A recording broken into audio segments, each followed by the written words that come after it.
that right? Right. Okay. Yeah. Paul Mecurio, Michael Kosta, Mike Bonner, everybody here helping out the staff and Mark Ridley's Comedy Castle and other conversations with Comedy Castle comedians. Tipyourwaitstaff.com. There it is right down there. That is every penny goes to the staff at Mark Ridley's who's been shut down. And so the question we've been asking everybody, who remembers their first time performing at Mark Ridley's? I definitely do. What? I started out there. You started Ridley's, Costa? I started at Ridley's. I remember I maybe did an open mic in Ann Arbor, and sorry guys, but the sun is out. I had to come to the roof. If you hear motorcycles or people coughing or sneezing, this is New York, baby. This is what's going to happen. I had to get the sun. Oh, right. Dude, Mark Ridley. First, as soon as I walked in, it felt like a place where they respected comedy, they understood comedy, and a place where I could get better at comedy. And yeah, I mean, here I am, in Brooklyn, baby. My first night at the Comedy Castle, Tim Lilly was the host. Remember that name, Tim Lilly? And I went up last, but Mark liked my show right away. I started working there as a regular like about 2 months later. And Mark has always been the guy who lets me know what I'm doing right, what I'm doing wrong, how to keep going, how to move forward. So I love Mark Ridley. He's like a big brother to me at this point. Yeah. My first time I rented a car, I parked in Mark's space and he keyed my car. It was really bad. I believe you. Then you walk in and it's like, oh, you're the headliner? Here, drink this. And he hands you a bottle of Jack and you have to guzzle the whole, I don't know. That was maybe just me because I'm Italian and he doesn't like Italian. No, it was, I started in New York. So when I went out, I headlined, but I got to know him through Louis Black, who's a good friend. And Louis big guy. Like, they're like attached at the hip. Literally, they're attached at the hip. It's a weird thing. And, and so everybody was super nice. But what I also liked about it was like, everybody was nice, but it was also it was kind of a buttoned up club. Like they kind of had their shit together, which is nice. Like, so all you had to do was think about your set and not worry about any other bullshit or whatever. Is it okay if we swear? Right. Is that all right? Oh, absolutely. Yeah. You can go for it, dude. All right. And, and so, and I just remember that I was surprised. I guess I had seen pictures, but like that stage is really high in the room, but it works. And just how great the people were, the crowds and Mark, he's kind of a legend going in, and I didn't know what to expect. He's a really nice, down-to-earth guy. No pants. He wasn't wearing pants the whole weekend. I started at the old Comedy Castle. Before this one was built, I started at the old Comedy Castle on... It was literally a castle with a moat. It was that old. Yeah, it was on Woodward Avenue in Cotopa back in the day.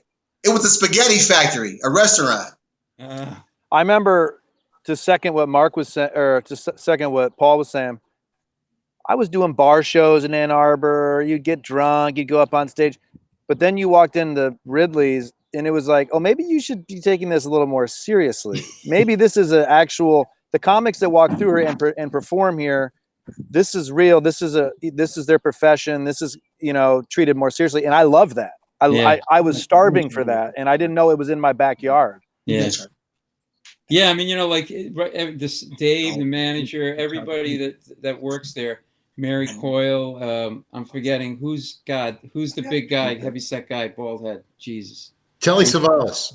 I'm guessing. I'm kicking myself. He's gonna kill me. But they all have their job, but they all do it really well. But it's also like a cool environment. Like it's just the right balance. Because like if you're headlining, you really just want to get in the club and think about your set. And you're spending.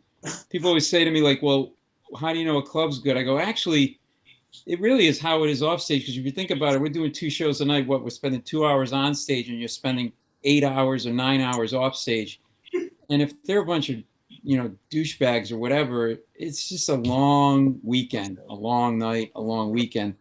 And that place there aren't a lot of places like that, right? Maybe the Original Improv in New York, the Comedy Store and the Laugh Factory in LA, Comedy Castle are places where like they were there at the beginning and major names came out of there. So that's the 5 of the top clubs in the country, right? One of the 5. This is 41st year here in the Motor City.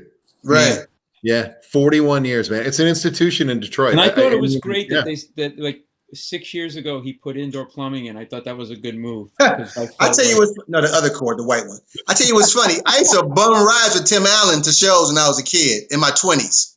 wow. One night we played the Holly Hotel in Holly, Michigan, and Tim had a blue SVO Mustang, and he came to my house and picked me up, and we drove to Holly Hotel. He wanted to hear. I'm a jazz fanatic. I love jazz. I took Tim to a jazz club downtown. Hung out till about 5 in the morning. I think I was about 26 years old. And that was like, yeah. And it was like a great guy. And I watched him when I was a young kid, and I would be in amazement because he was so much funnier than everybody in the room. Like so much leaps and bounds funnier. Now we do. His agent actually he confirmed that he did steal a tile from the old Comedy Castle when he first time he did stand up. He took a tile from behind the bar, and he still got it. That's hilarious. Yeah. What'd you steal, Michael? Anything, Costa? Anything from the? Well, comedy? no, I didn't steal anything. I watched a lot. Okay, I don't want to say I know you were saying physically did I steal anything, but when I was new and starting out, I used to do my set and then run to the back of the room and watch the headliners and see what they all did. I used to watch Mike Bonner. He was so nice to me. He would kill on stage, and then he would be like, "That was funny. What about this? Think about this." And it was like it gave me it showed me that you don't have to be a dick to be a headliner. It showed me that like this was a community where everyone was helping each other. I also saw every out of town comic make fun of Exit 69 Big Beaver Road, which fair enough. It is funny. It is funny that it's Exit 69 Big Beaver Road, but I haven't been back in a while just because I moved my life out of Michigan. I love Michigan, but I miss it. I miss it. I mean, I opened for John Heffron out there, J. Chris Newberg, Dave Landau, and I started up there. I mean, I saw so many great comics there. I worked, and because it was my backyard, I was able to go every night and just watch great comedy. I loved that. Hey, I want to ask you guys a question. You mentioned something. John brought this up yesterday. We're in the middle of obviously this unparalleled whatever other catchphrase I can steal from news with the coronavirus. But for you guys as comedians, what's off limits, if anything, when you do get back on stage, when you get to a place like Ridley's? How much of your show is going to be about this shared experience that everybody's gone through? Well, actually, let me just say something because I just texted Mark Ridley. Bill Lodge, that's the other manager who's really Bill great. Lodge, okay. He's a huge guy and he can eat me, so I got to get that out there. Smart. Really, just a great guy. I don't really think there's much that's off limits. I mean, obviously, there's stuff about how the government's handling it. You know, that people are going to bash Trump or whatever. There's going to be jokes about how the Democrats tried to sneak some stuff into the first CARES Act. But I just think that, to me, it's I don't know how it just affects you personally and human nature. And like, although it's funny, like I'm in New York, and Michael is, and I've gone through this transition where like, oh, this city's so fucking noisy, I can't stand it. Then it got super quiet and weird because people always ask like, well, what's New York like? Because that's become the focus. And it's like a blizzard. When there's a blizzard in New York, that's what it's like, but every day with no snow. Like there's blizzard, next day it's beautiful, no snow, everybody's, no cars are out, but it's like that every day. You look up and down Fifth Avenue, you don't see a car for like a half a mile. It's just weird. And then you go, and then you start to go, well, I want the old New York to come back. And I think it's coming back because a few days ago, 2 cab drivers got in an argument and they got out of the car and they started like swinging at each other and they got really close. And then they both realized, oh shit, I'm supposed to be 6 feet apart. And then they ran away from each other and they started running. And then they're going like that. And I'm like, you dudes need mannequin arms. You need fucking mannequin arms. And then I'm like, okay, things are getting back to normal. But I do think like sort of mining the sort of the, personally how this affects you and, kind of all of that is totally like, I think be interesting to hear. But I don't think that there's anything that's, off limits. Unless you call somebody a douchebag for dying from coronavirus. Other than that, like, yeah, well, yeah. Me personally, I did a show at the Funny Bone, I think in Columbus, and I was having a great set, great show, blah, blah, blah. Show ended. A guy came to me and said, you were so funny until you did the jokes about George Bush. So me personally, I try to stay away from the political stuff like that. I'll make fun of COVID, but I won't attack Trump or anybody like that. That's not my style because like you say, Mike Kosta, I'm a nice guy. I try to keep it nice for the most part. But that one set I had in Columbus kind of changed my mind on trying to go too political because Ohio is a Republican state. I vote for whoever I like. I voted for George Bush when he first ran. Didn't vote for him the second term, but I just try to stay away from that for the most part. I don't think anything's off limits. I think some jokes have a higher level of difficulty than others.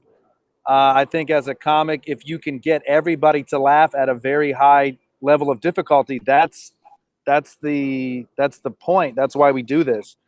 I'm curious to assess this word essential that we've been throwing around so much during quarantine. I mean, essential workers, but we treat them like shit. You know, it's like you're essential. Go to work, grocery clerk, so I can stay on my rooftop and get fucking vegetables delivered to me. Yeah, I mean, we got to reassess a lot of shit. I'm excited. I mean, and I've been writing. There's so much time to write, but the problem when you write now during quarantine, it's all of this. I mean, I don't have any other experiences right now. I'm all just writing about COVID-19, and I keep thinking, well, I hope someone likes my next hour called COVID-19. It's gonna be, you know, we got to figure it out. But for me, writing, it doesn't always work out to be a joke. It's oftentimes makes me feel better about the day. That's it's cathartic. What's funny is the effect that it has on, like, it's if you can step. I don't know about you guys, but if you can step out of yourself and look at what your day to day is like, and so I don't like trite things like, oh, it's the small things in life that matter. But now it's literally the small things in life that matter. Because I think all of us, we like to mine from the real stuff. So I had to fix something in the apartment. So I ordered screws on Amazon. My day is so empty. I was tracking the screws on Amazon for like 3 days. Oh shit, they're not coming till Thursday. Oh, I wanted to do this. And I'm like, what that says about me? What does that say about society? What does that say about the effect that this has? I think what's going to be curious and could be a really rich vein is how much, all this is about how we've reconnected with ourselves and our families and whatever. And do we change for the better, or do we go back to being what we were before this? I think that could be really interesting stuff to mine, either for yourself or observations of other people and stuff.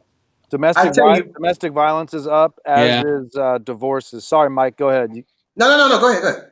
I was just going to say, I've never loved my family or hated my family more than right now. So Oh, we're losing there.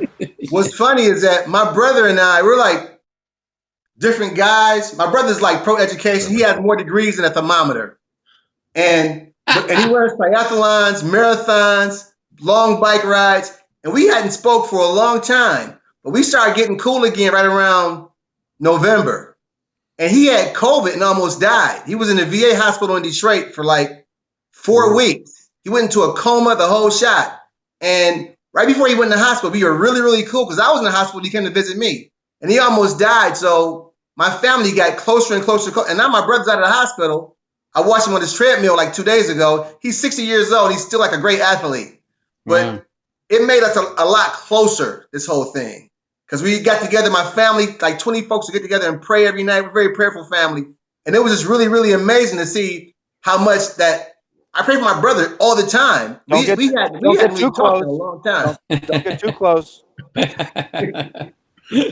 on, let me wipe the camera off real quick. Yeah. All right, here we go. All right, we're better. I'm happy he's better now, though. Really, I really am. Can I just say something real quick? If you look at Jim's shot, it's like a Jesus Christ shot with that beam of light coming from behind your head. It is.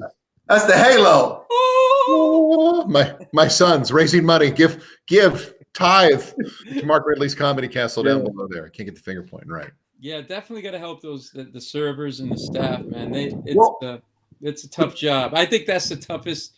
I don't like to do comparatives, but serving in a restaurant's one thing, but serving in a comedy club with a giant drink of trays, a giant tray of drinks, and then you've got to stay low. You're crouching. You've got to be quiet. You can't be seen. Like it's like you got to put up with the comics. Oh yeah, that's a whole nother level. Yeah. Well, and their worlds went from 100 to 0. I mean, like people like they're making a dime, and the cool thing about this is every penny goes to them. Mark Ridley's not taking a penny, a dime. Everything when you do tip your wait staff, it's right there on the front page. This whole campaign that Mike Birbiglia started nationwide. Right. And honestly, the comedy clubs in New York and LA got a lot of pub, and they should, the bigger cities like that. But an institution like Ridley's kind of got, I think, passed over initially. People didn't understand the scope of it. And guys like you taking time out of your day to do this over the past 3 days says a lot about Mark and the club itself. And that's why it's so important to help out. Oh, that yeah. was a telethon speech. And one of the fact best clubs in Mark the said- country. And Mark, I remember him saying, if you don't do this, you'll never work the club again. Had no effect. I don't know about you guys. And Mike, you know, I don't know if you guys, but I'm like, yeah, man, I totally would love to help. No, I'm just kidding. Nicest guy in the business, Mark. But you know, it says a lot how he thinks about you, Paul, to have you do this thing, because we're all Michigan guys. Mike Kosta, Right. Dave Landau, we're all Detroit, Michigan guys. But to have a guy from New York do the show, he must really admire you. But you're a funny cat, though. Thanks. I remember. By the way, Dave Landau, I never got to know him until he started doing the Cumia show, because I go on that show.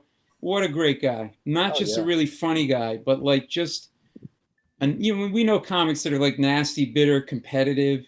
Just a really, really nice guy. And really, really funny and really quick on that panel, which is not easy to do. He's so good at it, but I just want to give him a shout out. I think he's awesome. My daughters attend Dave Landau's old high school.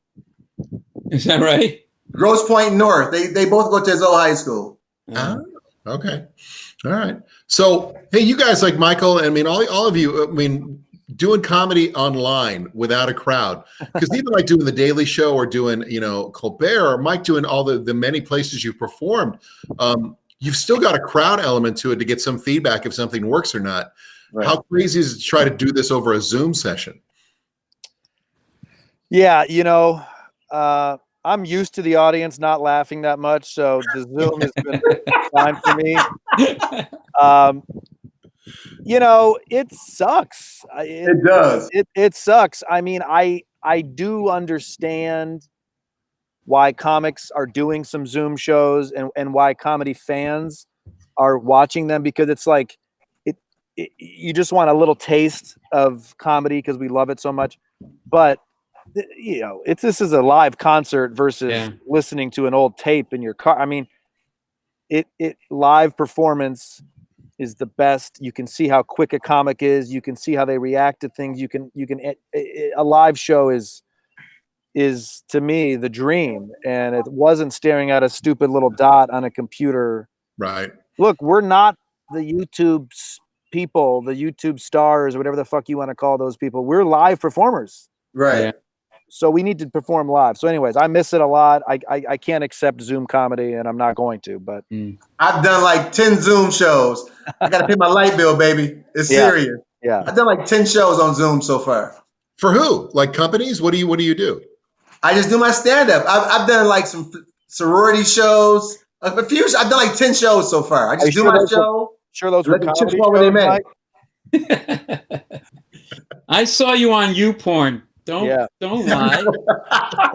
Just you and that bald head and that beard and nothing else, and it was beautiful, a beautiful thing. Big bad Bonner. I think if you can, I like this kind of stuff because you can have conversation. This medium feels more like it should be conversation that's funny and organic, as opposed to. I'm not saying the stand-up doesn't work, but if I'm doing it, this feels more organic and I think hopefully for viewers can be just as entertaining because they're seeing the realness and not just the performance, but we can also find a way to work the funny in, you know, naturally. Well, Paul, when you come in studio to come visit in Detroit, you'll give us a couple things to mention, and inevitably those are the things we don't mention because we go down tangents the whole time. Right. That's the way it is. And for you guys on stage, that's what, as a fan in the audience, I'm always blown away because I start to wonder to myself, like, Mike Bonner, your energy on stage. I'm like, how much of this is scripted? Because you guys all feel so natural on stage.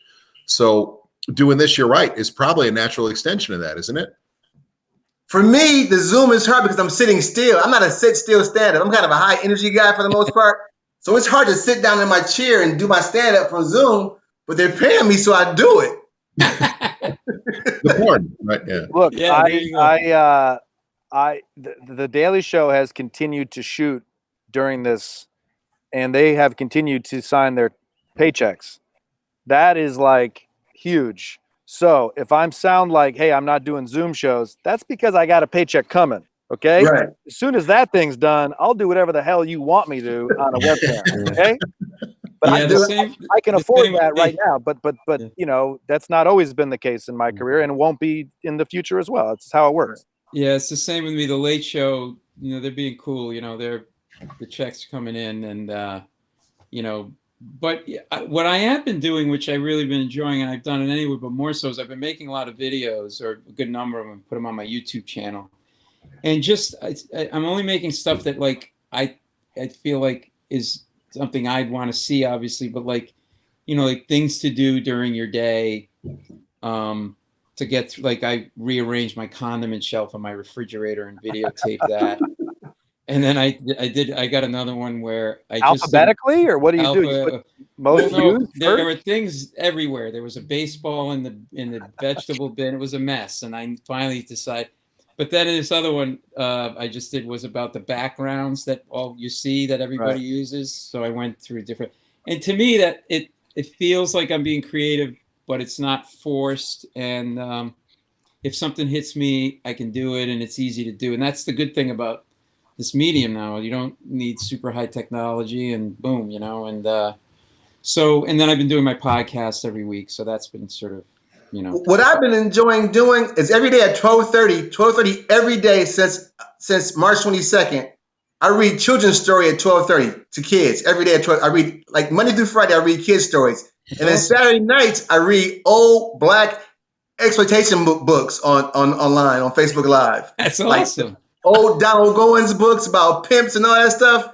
I get into the character. I wear the outfits, the whole shot, and make it funny. It's really, really fun. I'm doing the same thing, and it's not as well received. Yeah. It's not going over well. Because I'm white? Fuck you. I should be able to. All you black guys just get to do the black guy stuff. Why don't you spread it around? I'm glad. You got to get you a good Donald Goins book. You know who Donald Goins is? You remember Donald Goins? No. He's an old Detroit pimp from back in the 70s. And he wrote these books that are absolutely, they're so 70s. The whole jargon is 70s. The whole verbiage is 70s. They're really funny books. I'm glad my headphones are in. Otherwise, my neighbors would be like, "What the fuck is going on over there?" Hey, did you like the Eddie Murphy? What was he just did? The blacksmith. Dolomite. Did you like Dolomite, Mike? I honestly, I didn't care for it. Why? I just thought it was like, he's better than that. That's Eddie Murphy. He's much better than that. It was cool, but it wasn't great. To me, I would give it like a C. But better than that in terms of the writing, the acting, or what? The acting, the storyline. I met him before he died, Rudy in LA, and I just thought that it was just. I didn't care for the acting so much in it either. I don't know. I didn't care for it. So better. He's a better actor than that. Cop. Okay. Got it. But I tell you what, I'm going to enjoy when he gets back on stage. I'm going to really enjoy watching him do stand-up comedy again. Hey, you mentioned something. I think Michael Kosta. By the way, for people just joining us, Shelley had mentioned this. We got Michael Kosta, Mike Bonner, and Paul Mecurio here. We're raising money for Mark Ridley's Comedy Castle, not for the castle itself, the men and women who work there, the wait staff. Tipyourwaitstaff.com is the website. Mark Ridley is the very first one on there. Whatever you can afford, don't worry about it if you can't. We totally understand. But if you got a couple bucks and you can help out these men and women there, we want to keep this institution going. It's been a part of the Motor City for 41 years. So everybody's here. Who was the first comedian you listened to? Did you guys ever listen to comedians, like whether it was on albums or cassettes or anything? Rudy for me, Ray Moore, in my mother's basement. Yeah. My dad had the album. My mother and father had the Ray Moore album. And my brother and I would go in the basement and hear those old Rudy Ray Moore albums. They were hilarious. I mean, Bill Cosby. Am I allowed to say that?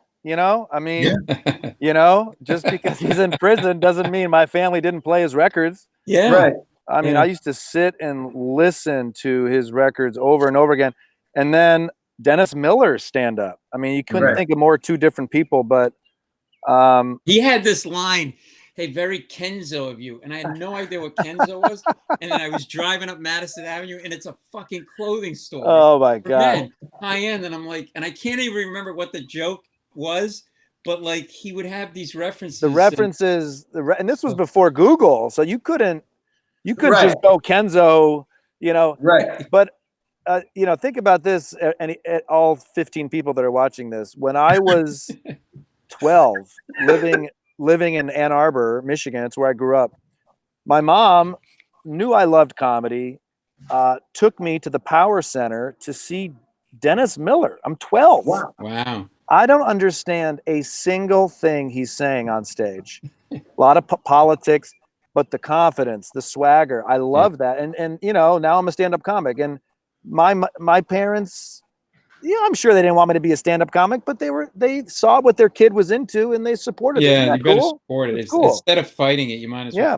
The great thing about Dennis Miller is how brave he was and is, because when you use that level of vocabulary and references, you know you're gonna have a very specific. Yes. You're gonna. Target. But somehow he became a big theater act, right? Like, you know, look, especially when you start out, you want to be as accessible as you can because you want to get everybody to like you. So that's why if you watch 10 newbie comics, or like all of us, you know, doing general stuff, McDonald's, this and that, and then hopefully over time you become more personal and you get the courage and the self-confidence to be personal on stage.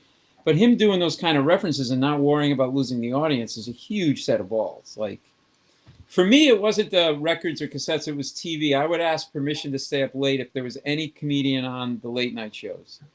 And like, I remember watching them and just loving it. No intention of doing comedy. I just, for some reason, and I would watch it didn't matter. It would be Steve Martin, it'd be Rodney Dangerfield. And I can remember like going into school, like in high school in the locker room, I'll never forget. And like then doing like a Rodney joke or somebody's joke and people laughing and thinking I was really funny or whatever. And that's kind of how it started for me. But like, I love Jonathan Winters and how fast his mind worked. It's funny. Do you guys get this question? Like, who's your favorite comedian? Because I don't have a favorite. I have certain ones that I like because I think they're really great at what they do. Right. But I can't say like there's one that encapsulates everything perfectly. I don't know how you guys respond to that question, but. John Fox was one of those comedians that first I saw him live 8 years ago, and the way he just fired off all these one-liners, and it was just, I'd never seen anything like that. And just as a fan, I was just, you're absolutely floored watching him do that. Right. And then I used to listen to my dad's Red Fox cassettes. Right. I didn't know Red Fox was dirty. I thought he was just the guy from the TV show. He's dirty. Holy crap, was he dirty? But I don't know why my first experience, well, I was influenced heavily. One, as a kid, I loved like all the physical animated comics, like Dick Van Dyke, Red Buttons, from watching like TV as a kid growing up. And then never as got an a adult, dinner. I saw Amelia Earhart who said, "Forget me, find my luggage." Never got a dinner. He used to do those roasts. He was on Red Buttons. I saw Delirious, Eddie Murphy's Delirious, and that was it for me. I had to get on stage because I had been doing theater in high school. At 19, I saw Delirious, and I had to get on stage. He made it look so cool. Delirious is, to me, one of the best stand-up specials of all time. It says a lot about the power of laughter, and when we all remember these events that, I don't want to put anyone's age, 20, 30, 40 years ago. You remember when you first saw or heard. I mean, think about how powerful that is. Yeah. And that's what your viewers, Jim, are getting right now, watching this split screen organic comedy conversation. I don't know what made me think of this, but this is apropos of nothing. But Bobby Slayton, I don't know if you guys have worked with him. Pitbull comedy, yeah. So I was opening for him. I think it was at the Zanies in Nashville. So he was in a particularly foul mood that weekend. So he was just going off, walking the room, right? So one night he's walking the room, and then he goes to him and he goes, "And you're married to him." He goes, "You're a fat cunt." He goes like this to this woman, right? So the woman like grabs her purse, like, oh, it starts to leave. He goes, all right. By the way, the best comeback I have ever seen and will ever see in comedy. Fat cunt, okay? He goes, all right. She's like, oh, and she grabs her back. She starts to leave. He goes, all right. He goes. You're not fat, but give me cunt. Come on. Place loses it. She stays. She starts laughing, and then he was fine. But like, I don't know. It just, see something like that, like, and the feel of the tension in the room, but then it gets released. Like that's what goes back to what Michael Kosta was saying about like the live part of that is just it's irreplaceable. But you don't miss hecklers, do you? You guys don't miss the heckler part of it, or do you? No. I don't really have, personally, I don't have hecklers because I don't deal with it that way. Like if someone is a dick, I will just say to them what I want them to do, which is to stop being a dick. I won't insult them because I don't know about you guys. I find if you insult them, then it just turns into this back and forth and it turns into a pissing contest, man or woman. And like I was at one of the clubs one time and some guy made fun of my shirt. And I basically had like a button-down striped shirt on. And I go, and he said it a couple of times, and I go, it's not really about the shirt, is it? I mean, it's a pretty normal shirt. There's something else going on. You're fighting something. Did you have a bad day? Were you raped while wearing a shirt like this? And then if you start to kind of go there, then they go, oh shit, I got to really justify my being an asshole. So for me, it's sort of just, or like if somebody just doesn't stop, like I'll just say, listen, you got to chill out. And then Exactly. And then eventually I'll go, look, this is how this is going to work. I'm running the show. You need to stop. And if you don't stop, you can leave. If you don't dig what I'm doing, leave. But we're not a little bit pregnant. We're either going to be quiet or you're going to leave. And then usually they go, yeah, okay, I guess I get that. So, I mean, sometimes they're really drunk. They have to get thrown out. But I don't know about you guys, but that's kind of... I never really had hecklers too many times. I opened up for Bernie Mac at Michigan State, and I had a heckler one time, but I never really get a lot of hecklers. I just, for some reason, I don't know why, I just don't get them. I would say most comics that command the stage, not only just from physical or volume, but just from presence, don't get as many hecklers. If you're asking, are there some parts about the road that I don't miss? Yeah. Not every weekend is a Mark Ridley's Comedy Castle weekend. Okay. Thank you very much. So do I miss every local morning radio show? Sorry, Jim. No, I don't. I don't always miss all that. But, and this is the big but, there's a lot of stuff that sucks when you're on the road being a comic, and then you get on stage and then you get your first laugh and it's like, oh yes. Okay. I'll put up with that shit. I'm pretty sure you just wrote half a Bob Seger song there. Yeah, I did. By the way, I always think of Mark Ridley because he has a great Bob Seger story, and I believe, and I would rather have Mark tell it, but I think it's when Jack Nicholson meets Bob Seger. Do you know this story, Jim? Yeah, I think this is the New Year's Eve thing with Cooley. Yeah. Anyways, it's a great story. I of course I introduced it and then I can't deliver it, but I always think whenever I play Seeger, because I love Seeger, I always think of the Mark Ridley story. Isn't Jack Nicholson says like I'm here with Bob fucking Seeger or something? Yeah. They Coulier. They did when it was at Red Oaks, I think. Yeah. And the cast was there, and then Coulier and they wound up cooking breakfast and hanging out all night, and then Nicholson realized that he was like, man, I'm here with Bob fucking Seeger.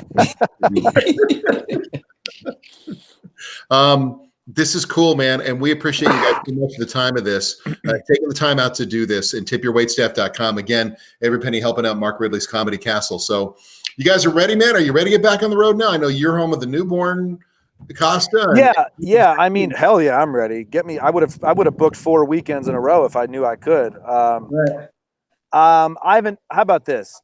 I've enjoyed the parts of quarantine that we're forced to do, cook more, read more, spend more time together. I have thoroughly enjoyed. For a long time, I thought it might be a good idea if our society turned the dial to a little bit slower. Yep. I think Mother Earth has maybe done that for us. That being said, I'm antsy. I want to perform. I want to hit the road. I want to make people laugh. Mike Bonner, same thing. I can't wait to get back at it, man. It's my passion. I've been doing this all of my adult life. I started when I was a kid, and I just love doing it. And tomorrow, there's certain aspects I don't miss. Like when I was younger, I used to drink a lot on the road. But I've been sober for a long time now. Tomorrow, I celebrate my sobriety. like tomorrow, May 8th. I celebrate like a lot of years in sobriety. Last time I got drunk, I broke out in child support. Stealing that. Okay. I not so much. I'm not doing a joke here. I'm not a big fan of people because like the best part of this that I'm going to miss is the forced social distancing, because I got to be honest with you. I'm on Facebook and stuff like that only because I'm a comic. I don't need any more friends. I got my wife, I got my kid, we got a dog with a weak sphincter. We're good, right? And that's not even a joke. I mean it. So like I tend to like, if I tend to get in confrontations with people if I think they're assholes. My wife's like, you got to chill out. So like I've gotten to the point where like I'm good with just my small circle. And so like in the building, I don't know if Mike Kosta, you live in New York, maybe you're in a brownstone, but we're in an elevator building. So there's a rule in the building. If you see someone's on the elevator, you don't get on. So you're on, you're right. Okay, great. I want that in real life. Like I don't want to chit chat in an elevator. I don't have it in me to make small talk anymore. I can't. And there is this social compact. Like when you're on the elevator, you kind of gotta say, "How's it going? How's it?" Oh, I ran a marathon and I achieved my dream. Like I don't fucking care. I can't do it, right? So there's a part of me is like, I'm gonna miss the part where I don't have to socialize with people. Because I kind of like that part, but the stand up and performing, I definitely miss. Well, last time you were here, Paul, you were obsessed with some store. You were having an argument with somebody in a store. Oh, I have them everywhere. I mean, I pull my pants down on 86th Street and Lexington Avenue. I told a guy to fuck me in the ass over a plastic bag. I'm serious. In New York, that's how you say good morning. Yeah, exactly. Here's your sunshine right here. And then I almost got arrested on Amtrak because I got in an argument with the conductor and they stopped the train in New Jersey. So there's this sort of series of, but like in my building, like if you poison me and then I had to go to the 11th floor to get the antidote and I was on the elevator and you walked in the lobby on the elevator, I'd walk out and just die in the lobby rather than have to take 11 floors up to talk to you to get the antidote. Like I don't know. But that's also, Paul, that's also a comic. Our job is to identify an injustice or a societal wrong, right, and point it out. It really is. I bet you that conductor was being a dick or he fucked up. And everyone else of course he was. But you're the one that actually said something. Yeah, I'm not. It was over. My bag was on the seat next to me, and he came and he yelled at me. But he went like, I told, he made the announcement, it's going to be a full train, take the bag off. And then I left it because it wasn't a full train, and because I don't want to fucking chit chat with strangers. And he goes, all right, and he starts screaming at me, and I go, don't talk to me like that. And then it turned into this back and forth, and then they came by to take the ticket. And he goes, I'm not. We were leaving Penn Station going to Maryland in New York and Penn Station, and he goes, I'm not taking your ticket. I go to him. He goes, I called the cops. I'm having you arrested in New Jersey. I go, yeah, right. We pull into the Newark train station. There's 4 cops on the platform. He called the cops on me. So it turned into this big thing. And then like I'm running down the aisle trying to find the head conductor. And I hear this guy going, yeah, honey, I'm going to be like an hour late. Some asshole stopped the train. I'm like, that's me. I'm the asshole, right? But is that exactly what you're saying, Mike? It's not contrived. It's like I can't help myself. And I think it's more interesting to talk about that because I think I should reveal something about myself if I'm going to do stand-up. And I also think then people might identify with that part of me because there got to be other people like that. So same kind of stuff that you guys do, real personal stuff, which I think is the best stuff, Well, you guys are great, man. Again, Paul Mecurio, Michael Kosta, Mike Bonner. I know you guys are working. You've got Michael Kosta. You've got a podcast as well, right? Yeah, it's called the Tennis Anyone podcast. I usually talk about tennis. And michaelkosta.com is all my tour dates. There's still some on the books. I don't know. There's one in Vegas. I'm like, are they open? I don't know. But hey, I love Mark Ridley's Comedy Castle. It's one of the first places I ever performed. Anything I can do to help the people that work there. I love live comedy, and I hope that COVID-19 doesn't fuck with it too much. So, right. Mike Bonner, what are you up to? Just I do radio in Detroit. I'm on a political talk station at night every night. Well, on Tuesday nights, I'm on 9-10 a.m. political talk with a bunch of cats, local people around town. And then my Facebook is Mike Bonner, Michael Bonner, and True Mike Bonner on Twitter. And then my Instagram is comedian Mike Bonner. Oh, real quick, got to tell you a great story. Sam Riddle, 910, right? Right. Okay, so Sam Riddle, if you guys don't know, is a political, I wouldn't call him an activist, just one of these guys who's more connected to politics in Detroit than anybody you'd ever know. So my son, I got my Michigan Tech thing on. My son goes to Michigan Tech. He had to write a story about gentrification in Detroit. I had Sam Riddle call him. The kid was traumatized after Yeah, he's all about politics, Sam Riddle. But my show is more like I just go in there and have fun. I make fun of what's going on, especially around town. I have Joe Fragamini on. I know Mike Kosta knows Joe Fragamini. Yeah, I know Joe. Yeah. Night. Yeah, so we just kind of just go off on what's going on around town politically. And then Paul Mecurio, what are you up to? By the way, Joel, when I was at the castle Joel, we went out for drinks after the show because he's also managing there, and and it was like, I don't know, a costume night, and there were two guys dressed as Freddie Mercury in the white tank top with the mustache, and we were drinking beers, and I don't know why I'm even mentioning it, but anyway. I'm doing my YouTube channel, youtube.com/Paul Mecurio, and my podcast, The Paul Mecurio Show, everywhere. So it's a one-on-one interviews every week with different people, and musicians, actors, politicians, news people, and then at Paul Mecurio, Mecurio. Don't put two R's. There's an Australian actor with the Mercurio. So that bastard. All right, guys. Hey, thank you so much for the time today. I know Mark Ridley wants to say thank you so much for this. Tipyourwaitstaff.com. There's the link right there. Help them out. Yeah, anything you can do to help them. You guys stay safe. Thanks, guys. I like the glasses. Glasses, nice. Hollywood, baby. Good seeing you guys, man. Stay up, stay safe, stay out the way. A lot of fun. Bye. Thank you.